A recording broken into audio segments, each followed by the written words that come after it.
নমস্কার, নিউজ 18 বাংলায় আপনাদের প্রত্যেককে স্বাগত।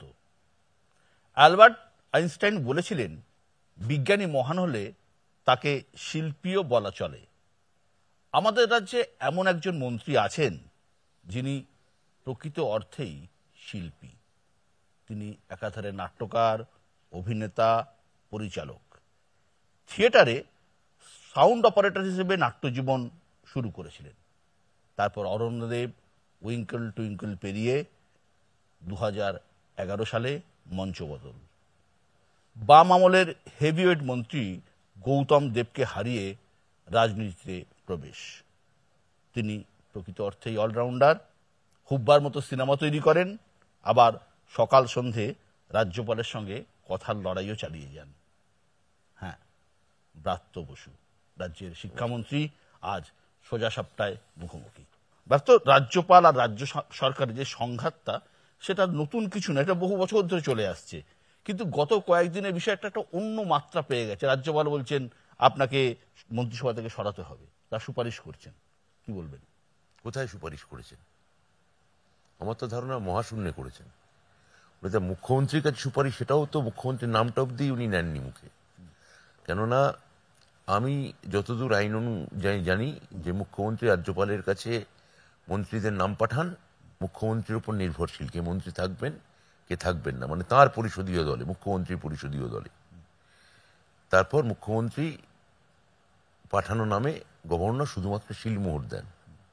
তাহলে কোনো মন্ত্রীর ঢোকা ক্যাবিনেটে বা বেরিয়ে যাওয়া, এটা একান্তভাবে মাননীয়, আমার ক্ষেত্রে মাননীয়া মুখ্যমন্ত্রীর ওপর নির্ভরশীল। একদম। তা উনি কোথায় সুপারিশ করছেন, কার কাছে সুপারিশ করছেন, মহাশূন্যে করছেন কিনা, বিধাতার কাছে করছেন কিনা, এগুলো তো আমি জানি না। এই যে সম্প্রতি রিপোর্ট কার্ড প্রকাশ করে রাজ্যপাল রাজ্যের বিরুদ্ধে সুর চড়িয়েছেন, আপনারা পাল্টা চিঠি দিয়ে রাজ্যপালকে তার এখতিয়ার মনে করিয়ে দিচ্ছেন, কোথায় দাঁড়াচ্ছে জায়গাটা? বাট জায়গাটা ভালো দাঁড়াচ্ছে না। আমি মহামান্য সুপ্রিম কোর্টের দৃষ্টি আকর্ষণের কথা বারবার বলেছি যে শেষ অবধি মহামান্য সুপ্রিম কোর্টই ভরসা। কেননা আমি রাজ্যপালকে আলোচনার হাত বাড়িয়েছি, মুখ্যমন্ত্রী তার সঙ্গে আনুষ্ঠানিকভাবে চা পানের পর এসে বলেছেন যে মিটে গিয়েছে। মুখ্যমন্ত্রী আপনার জন্য তো সম্পর্ক খারাপ হচ্ছে এরকম বলছেন, নাম না করে। মুখ্যমন্ত্রীর জন্য যদি ওনার একটা, মানে বলছি আমি ওটা নিয়ে, যদি ওনার একটা উঁচু শ্রদ্ধাবোধ থাকে, তাহলে উনি ওই যেটা মুখ্যমন্ত্রীকে চ্যান্সেলর করার কথা, সেটা বারবার বলছেন হ্যাঁ সই করে দেবো, সই করে দেবো বলে সই করছেন না। তা ওটা উনি বলছেন যে আমার সঙ্গে ওনার মুখ্যমন্ত্রীর ওনাকে নিয়ে প্রায় কোনো কথাই হয় না। কারণ মুখ্যমন্ত্রীর তো সময় নেই। শিক্ষা দপ্তরে পার্টিকুলার বিষয় নিয়ে আমার সঙ্গেই রাজ্যপালের কমিউনিকেশন হওয়ার কথা, এবং শুরুর দিকে খুবই ভালো কমিউনিকেশন হচ্ছিল। আমি জানি না কেন পরবর্তী ক্ষেত্রে সেই কমিউনিকেশনটা থাকলো না। উনি সমস্ত ইউনিভার্সিটিগুলোতে অন্তর্বর্তী উপাচার্য ঠিক করা থেকে, তাদের রিপোর্ট নেওয়া থেকে শুরু করেছেন, এবং আজকে একটা জুডিশিয়াল অর্ডারের কথা বলেছেন যে বিশ্ববিদ্যালয়গুলোতে নৈরাজ্য চলছে, এবং তার কোনো লিখিত অর্ডার নেই, উনি টুইট করে দিয়েছেন। এখন পোস্ট ভার্চুয়াল যুগে টুইটার, ইনস্টাগ্রাম, ফেসবুক এগুলোকে গ্রহণীয় হিসেবেই ধরা হয়। আমি যদি আমার এক্স হ্যান্ডেল থেকে টুইট করি, আপনি তো সাংবাদিক হিসেবে আমারই কথা ধরবেন। কিন্তু সরকার তো খালি টুইট বা ফেসবুকের উপর নির্ভর করে চলতে পারে না। তা আমরা আশা করে আছি যে উনি একটা নির্দিষ্ট লিখিত অর্ডার আপনাদের কাছেই দেবেন, যেখানে অর্ডারে দেওয়া আছে যে কি কেন জুডিশিয়াল বিচার, কার কারণে জুডিশিয়াল বিচার, কোন কারণে জুডিশিয়াল বিচার, কে সে বিচার করবেন। তো এগুলো সবই খুব ভাষা আপতিক, রবর ছাড়া আর কোনো মানে উপযুক্ত প্রতিশব্দ আমি খুঁজে পাচ্ছি না। কিন্তু শব্দটা আমি বলছি না, যেহেতু আমি ক্যাবিনেটে আছি। এই যে সংঘাত, এই সংঘাতে শিক্ষাক্ষেত্রের যে স্বাভাবিক কাজকর্ম, তা কি ব্যাহত হচ্ছে বলে আপনি মনে করেন? আমার তো মনে হয় সেটাই উদ্দেশ্য। যেহেতু সারা দেশে উচ্চশিক্ষার ক্ষেত্রে ভারতবর্ষে মমতা বন্দ্যোপাধ্যায়ের জমানায় বিশেষত উচ্চশিক্ষায় আমাদের রাজ্য একেবারে গোড়ার দিকে আছে, সেটা হয়তো সহ্য হচ্ছে না, সেটা হয়তো পছন্দ হচ্ছে না, ফলে একটা ক্যাওস তৈরি করতে চাওয়া হচ্ছে, একটা গোলমাল পাকাতে চাওয়া হচ্ছে। তাহলে রগড় নয়, একটা অভিসন্ধি তো আপনি প্রশ্ন তুলছেন। হ্যাঁ, কিন্তু অভিসন্ধি নিয়ে এগোনো হচ্ছে, কিন্তু অভিসন্ধির জন্য যেটা যেটা মানে যথাযথ করা দরকার সেটা আরো নিখুঁতভাবে করতে পারতেন আর কি। উনি অনেকটাই পেরেছেন পুরো সিস্টেমটাকে জিওপাটাইজ করে দিতে, ধ্বস্ত করে দিতে, কিন্তু ক্যাম্পাসে ক্যাম্পাসে অধ্যাপকরা প্রতিরোধ করছেন, ছাত্ররা প্রতিরোধ করছেন। শেষটা কোথায় এর? আমার মনে হয় যে যদি মহামান্য সুপ্রিম কোর্ট বলে দেন আমাদের যে সংবিধানের অমুক ধারা অনুযায়ী পুরো বিশ্ববিদ্যালয়গুলো চ্যান্সেলর চালাবেন, আচার্য চালাবেন, তাহলে সেটা একটা হতে পারে। আমরা ওটার মধ্যে খবরদারি করবো না। যদিও আমাদের যদি চ্যান্সেলরই চালান তাহলে আমরা আশা করব যে চ্যান্সেলরই বিশ্ববিদ্যালয় চালানোর যে পরিকাঠামোর খরচা, অধ্যাপকদের মাইনের খরচা, বিশ্ববিদ্যালয় তৈরি করার খরচা, যেগুলো সব রাজ্য সরকার মমতা বন্দ্যোপাধ্যায় দিয়েছে। 31টা বিশ্ববিদ্যালয় এখন, বাম আমলে ছিল 12টা, সেটা এখন বেড়ে 31টা বিশ্ববিদ্যালয় হয়েছে, ডবলেরও বেশি। মমতা বন্দ্যোপাধ্যায় এগুলো আমাদের অর্জনের, রাজ্য সরকারের অর্জনের টাকা তিলে তিলে খরচা করে বিশ্ববিদ্যালয় করা হয়েছে, অধ্যাপক নিয়োগ করা হয়েছে, নন টিচিং করা হয়েছে। এবার উনি এসে বলছেন যে আমি এগুলো চালাবো। ভালো কথা, যদি কোর্ট বলেন চালাবেন, কিন্তু তখন নিশ্চয়ই মাইনের দায়িত্ব, পরিকাঠামোর দায়িত্ব, সেগুলো খালি রাজ্য সরকারের হাতে থাকবে না বলেই আমি আশা করছি। এই যে রাজ্যপাল আপনাকে কড়া বার্তা দিচ্ছেন, আপনিও তো কম যাচ্ছেন না, রাজ্যপালকে পাগল বলছেন, অ্যালজাইমার্সের রোগী বলছেন। পাগল বলিনি, আমি বলেছি এটার মধ্যে একটা উন্মত্ততা লক্ষ্য করা যাচ্ছে, আর বলেছি অ্যালজাইমার্সের রোগী। কারণ উনি যেটা সকালে বললেন আমায় একরকম কথা, যে আপনি মিলে একসঙ্গে চালাবো এবং আমার উচ্চশিক্ষার দিকে এগিয়ে নিয়ে যাবো, সন্ধ্যাবেলা সেটা আমি দেখছি গণমাধ্যমে অন্য কথা বলছেন। তাহলে যেটা আমায় বললেন, আমি তো এখনো আমার মনে হয় যে যদি দুটো মানুষ, যদি কোনো ভুল বুঝাবুঝি থাকে, সেখানে তৃতীয় মাধ্যম মানে এমনকি গণমাধ্যমও কিছু করতে পারে না। কারণ আপনি আমায় যে কথাটা বলছেন আমি ধরবো তার একটা সারবত্তা আছে, আপনিও একজন জেন্টলম্যান হিসেবে মনে করবেন আমি যে কথাটা আমি আপনাকে বলবো তারও একটা যৌক্তিকতা বা সারবত্তা আছে। কিন্তু দেখা যাচ্ছে কিছুই নেই, পুরোটাই একটা এমনি একটা কথার কথা বলে দেওয়া হলো যে একসঙ্গে মিলে আমরা উচ্চশিক্ষার লক্ষ্যে কাজ করব।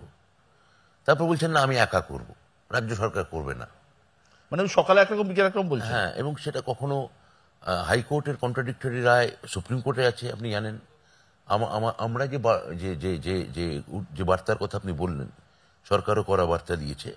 আপনি যদি ওই আইনি কচকচি আমি এখন আর দর্শকদের সামনে বলতে চাই না, কিন্তু আপনি যদি ওগুলো খুলে দেখেন কিরকম ভাবে উনি কন্ট্রাডিক্টরি, ওই হাইকোর্টেরই কেরল হাইকোর্টের পাল্টা রায় হয়তো সুপ্রিম কোর্টের আছে, উনি কেরল হাইকোর্টের একটা অংশ তুলছেন, বা কলকাতা হাইকোর্টের একটা অংশ আছে তার সঙ্গে কেরল হাইকোর্টের রায় মিশিয়ে দিচ্ছেন।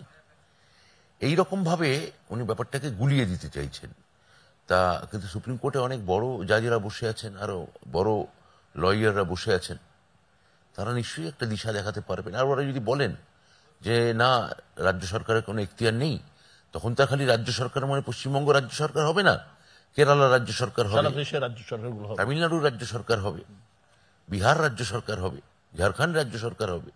মানে যেখানে যেখানে বিরোধী, বিজেপি বিরোধী সরকার আছে, স্যাফ্রনাইজেশন যেখানে পুরো হয়নি, যেখানে রাজ্যপালকে পাঠিয়ে শিক্ষা ব্যবস্থাকে ধ্বস্ত করা বা কুক্ষিগত করা, এই পুরো বিষয়টাতে তো মানে সাংঘাতিক সাফার করছে ছাত্রছাত্রীরা ভীষণভাবে।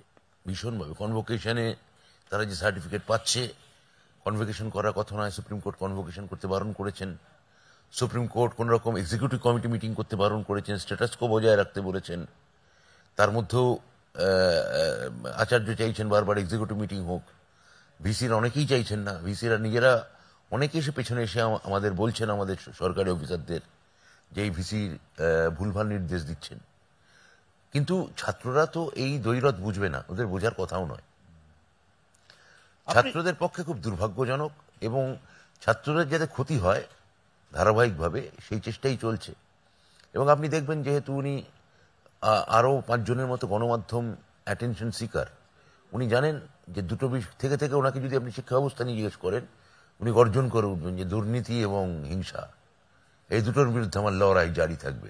কারণ উনি জানেন হিংসা এবং দুর্নীতি এই শব্দ দুটো বললেন। আপনি ধরুন জিজ্ঞেস করলেন যে আপনার কি মনে হয় আপনার প্রিয় লাতিন আমেরিকান সাহিত্যিক কে, উনি বলবেন দুর্নীতি এবং হিংসার বিরুদ্ধে আমাদের গর্জন করতে হবে। আপনি হয়তো তাকে পরে প্রশ্ন করলেন গভর্নরকে যে আপনার কি মনে হয় কলকাতায় এসে কোনটা বেশি ভালো লাগলো আপনার, রসগোল্লা না সন্দেশ, উনি বললেন দুর্নীতি এবং হিংসার বিরুদ্ধে আমাদের গর্জন করে উঠতে হবে। মানে উনি জানেন দুর্নীতি এবং হিংসা এই শব্দ দুটো উনি পেটেন্ট লবজ করেছেন। মানে যা করছেন মিডিয়ার জন্যই করছেন, মিডিয়ার এই শব্দ দুটো বারবার বলছেন কারণ জানেন যে এই শব্দ দুটো বললে উনি মিডিয়ার অ্যাটেনশন পাবেন। ওই জন্য থেকে থেকে দুর্নীতি হিংসা, দুর্নীতি হিংসা। ইংরেজিতে একটা শব্দ আছে হট সিট। আপনি আক্ষরিক অর্থেই পশ্চিমবঙ্গ সরকারের রাজ্য মন্ত্রিসভায় যে সিটটাতে বসে আছেন সেটা হট সিটি, তাই তো? আমার মনে হয় হ্যাঁ, মানে সব থেকে হট সিট তো মুখ্যমন্ত্রী বসে আছেন। মুখ্যমন্ত্রীর ইচ্ছানুসারে আমরা সবাই বিভিন্ন দপ্তর সামলাচ্ছি। যে হারে বিজেপি বিরোধী দলগুলো যেখানে যেখানে, শুধু পশ্চিমবঙ্গ বলে নয়, আপনি অতিশী মারলেনাকে কি বলবেন, দিল্লির শিক্ষামন্ত্রী মনীষ সিসোদিয়াকে ওরা জেলে ভরে দিয়েছেন। তাহলে অতিশী মারলেনাও কি একটা হট সিটে বসে নেই? বা ধরুন তামিলনাড়ু, তার মুখ্যমন্ত্রী তিনি কি বলবেন, তিনিও একটা হট সিটে বসে আছেন। আতিশী মানলেন না, ঠিক আছে আমি মানলাম, কিন্তু এ রাজ্যে শিক্ষাক্ষেত্রে সব থেকে বেশি দুর্নীতির অভিযোগ উঠেছে। দুর্নীতির দায়ে প্রাক্তন শিক্ষামন্ত্রী জেলে রয়েছেন এবং 24-এর নির্বাচনে এটাকে ইস্যু করছে বিরোধীরা। দেখুন নিশ্চয়ই কিছু গন্ডগোল হয়েছে, কিন্তু যেহেতু ব্যাপারটা এখনো সাবজুডিস হয়ে আছে, এখন ঘটনা হচ্ছে যে এই মাত্র 1 মাসও হয়নি, প্রাইমারিতে আমরা 2023-এর প্রায় 10,000 চাকরি আমরা দিয়েছি। একটা দুটো মামলা হয়েছে, সেই মামলাগুলোই আমরা জিতেছি, কিন্তু সেটা নিয়ে কোনো গণমাধ্যমে কোনো চর্চা নেই, কোনো আলোচনা নেই। বলুন না আপনি।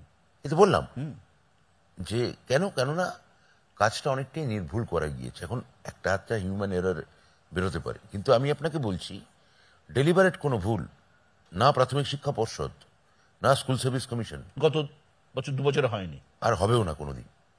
আপনি দায়িত্ব নিয়ে আমি দায়িত্ব নিয়ে বলছি আর কোনোদিন হবে না। কেন হবে না? মানে দেখুন ভুল হতে পারে কোনো একটা। পার্থ চট্টোপাধ্যায়ের জমানাটা কি ভুল ছিল নাকি? দেখুন আমি তখন দায়িত্বে ছিলাম না, আমার এই নিয়ে কথা বলা শোভা পায় না। এটা নিয়ে তো আপনারা গণমাধ্যমে প্রচুর আলোচনা হয়েছে, আপনার চ্যানেলেই কত এটা নিয়ে কথাবার্তা হয়েছে। এখানে আর আমি আর নতুন করে আর কোনো খাড়ার ঘা দেওয়া আছে বলে আমি মনে করছি না। আমি অতীতের দিকে বারবার তাকাতে চাই না, যেটা বিরোধীরা বারবার আমাদের অতীতের দিকে তাকাতে বলছেন। আমি আপনাকে বর্তমানের দিকে তাকাতে বলছি। তো অতীতেও আমার মনে হয় এই ডিমটা অনেকটা ফাটা হয়ে গেছে, ফলে ফাটা ডিমে তা দিয়ে আর কি আর ফল পাবে। কিন্তু একটা প্রশ্ন আমি বাস্তবসুকে জানতে চাইবো, যে মন্ত্রীর বান্ধবীর বাড়িতে কোটি কোটি টাকা উদ্ধার হচ্ছে, এটা কি না হলেই ভালো হতো বলে? তার বাড়ি থেকে হয়নি, মন্ত্রী বান্ধবীর বাড়ি বলেছি। বান্ধবীর বাড়ি থেকে কোটি কোটি টাকা উদ্ধার হয়েছে, না হলেই ভালো হতো, না হলেই ভালো হতো। এখন ভারতবর্ষে তো এই যে বলা হয়েছিল যে টাকা যে বদল হচ্ছে, নোট বদল, এতে তো বলা হয়েছিল যে প্যারালাল ইকোনমি, মানে ব্ল্যাক মানি ইকোনমি, এটা তো ভারতবর্ষে আছে, থাকে, আপনিও জানেন, চলে। তো এটা তো কেন্দ্রীয় সরকারের বন্ধ করে দেওয়ার কথা ছিল, তো সেটা তো হয়নি। এই যে নিয়োগ দুর্নীতি ঘিরে এত বিতর্ক, মামলা মোকদ্দমা, মন্ত্রী গ্রেপ্তার, সবকিছুর জেরে তো বিপাকে সেই চাকরি প্রার্থীরাই, তো তাদের অপেক্ষা কবে শেষ হয় বলে আপনি মনে করেন? প্রাইমারি অপেক্ষা প্রায় শেষ হয়ে গেছে। ভোটের পরেই আমরা এই যে আরেকটা প্যানেল বাকি আছে সেটাও ছেড়ে দেবো, মানে প্রাথমিক পর্ষদ ছেড়ে দেবে। এসএসসিও আমার ধারণা খুব দ্রুত, মহামান্য হাইকোর্টের বিচারপতি এটা রায় শুনছেন, জাস্টিস বসাক। তো আমার মনে হয় যে দেখা যাক কি হয়তো অংশটা দেখছিলেন। আর অনুব্রত মণ্ডল দেখতেন বীরভূম। আমি আজকে আপনাকে বলছি যে বীরভূমের 2টো সিট, অর্থাৎ বোলপুর এবং বীরভূম, দুটোই তৃণমূল কংগ্রেস জিতবে। বারাসাত সিট ইনক্লুডিং হাবড়া বিধানসভা সিট, মানে হাবড়াতে আমাদের মার্জিন আমাদের পক্ষে থাকবে। গতবার কিন্তু হাবড়া আমাদের লোকসভায় ডাউন ছিল, বেশ অনেকটা ডাউন ছিল। আমরা বারাসাত সিট জিতবো, আর বসিরহাট ইনক্লুডিং সন্দেশখালী আমরা সবকটা সিটে জিতবো। তার মানে কি আপনি আমার প্রশ্নের তাহলে দ্বিতীয় প্রতিপ্রশ্ন ওঠে আপনার কথায় যে তার মানে কি এদের কোনো প্রভাব নেই? আমি বলবো হ্যাঁ, প্রভাব আছে। এরা থাকলে মার্জিন আরও বাড়ত। এরা ভোটে একটা ফ্যাক্টর, কিন্তু ফাইনালি মানুষ ভোট দেন মমতা ব্যানার্জির দিকে তাকিয়ে। মমতা ব্যানার্জি এর মধ্যেই কাল বা পরশু উত্তরবঙ্গে গিয়ে বলেছেন, আমার মুখটা ভোট দেওয়ার সময় মনে রাখবেন। ওই মানুষ ওই মুখটাই দেখে। আমি এখানে যদি কালকে এখন রেগে মেগে আমি যদি তৃণমূল কংগ্রেস ছেড়ে দিই, ক্যাবিনেট ছেড়ে চলে যাই, বা অন্য কাউকে অন্য কোনো দলে চলে যাই, আমার মতো আরো 5 জন যদি যায়, আরো 10 জন যদি যায়, কিচ্ছু ফারাক হবে না, কিচ্ছু ফারাক হবে না। ছেড়ে যাওয়ার চান্স আছে নাকি? আপনার কাছে মনে হয় আমি এতদিন ধরে পার্টিটা করছি, আপনি যদি আমার ট্র্যাক রেকর্ড দেখেন, তাহলে আমি এখন অবধি নিজের থিয়েটার দল করেছি নিজে অনেক পরে। হ্যাঁ, তো যেটা আমি করি, আমার মধ্যে একটা থিয়েটার ইনস্টিংক্ট তো আছে, তো আমার অ্যাক্টর ইনস্টিংক্ট আছে, তা আমি আমার ডিরেক্টরকে খুব মানি, এইটা আমি আপনাকে বলতে পারি, ডিরেক্টরকে মেনে চলি। এবার বাংলায়, ভোটের বাংলায় দুটো প্রকল্প নিয়ে বিরাট হয়েছে। একটা হচ্ছে 100 দিনের কাজ, একটা হচ্ছে আবাস যোজনা। আপনাদের অভিযোগ যে কেন্দ্র টাকা বন্ধ করে দিয়েছে এই দুটো প্রকল্পে। এই অভিযোগ শিক্ষাক্ষেত্র আপনি তুলছেন যে সমগ্র শিক্ষা অভিযানের বরাদ্দ নিয়ে। প্রচন্ডভাবে মানে লাস্ট যেটা হলো সেটা খুব ভয়ানক। সেটা হচ্ছে যে আমাদের অর্থ দপ্তর অনুমোদন করে দিয়েছে বোধহয় 150 না 1,500 কোটি টাকা। আমি অ্যামাউন্টটা আমি আপনাকে পরে আরো নিশ্চিতভাবে বলতে, 158 কোটি টাকা বোধহয়। তাহলে আমরা জানি আমাদের কাছে চলে আসবে, আমাদের ট্রেজারিতে চলে আসবে, আমার শিক্ষা দপ্তর খরচা করবে। আমরা জানতে পারলাম টাকাটা শিক্ষা দপ্তর মন্ত্রী সই করছেন না। কেন? আনঅফিসিয়ালি সূত্রে খবর যে পিএমসি প্রকল্পে রাজ্য সই করেনি। চিফ সেক্রেটারি মন্ত্রীকে চিঠি লিখলেন, আমি নিজে চিঠি লিখলাম, তারপরেও ছাড়ছেন না। বক্তব্য হচ্ছে পিএমসি সম্পূর্ণ একটা অন্য প্রকল্প, সেই প্রকল্পে সই করা বা না করার সঙ্গে শিক্ষা দপ্তরের টাকা আটকে রাখার সম্পর্কটা কোথায়, আপনি আমায় বোঝান।